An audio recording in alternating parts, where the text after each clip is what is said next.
Hi everybody, Cindy A. Lewis here. Welcome to One Simple Thing, making junk journaling easier for you and less stressful. So yesterday we started One Simple Thing, choosing a base page and a focal point.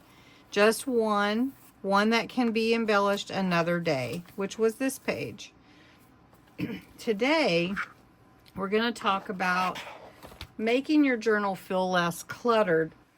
So our one simple thing is using a base page throughout your journal that will work with everything and work with every tag, every kit piece, every scrap.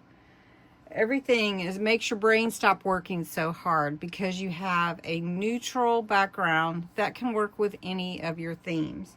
So you could have, like in this one, neutral background like this that works with just about anything, which I have a lot of those in that journal.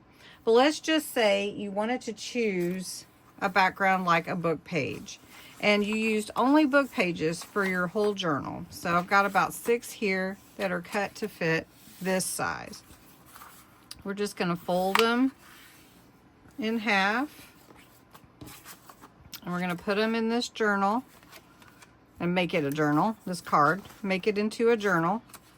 And then you can see how this will make it easy to have your pages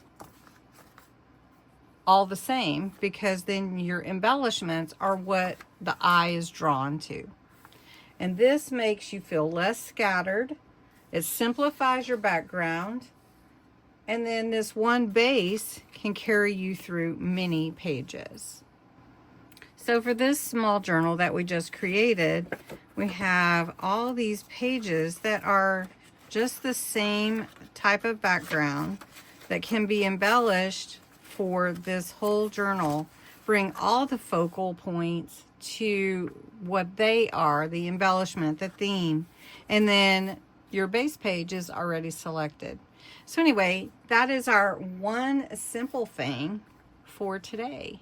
So thanks so much for watching, and I'm hoping that you are feeling less stressed about creating your journal and getting started.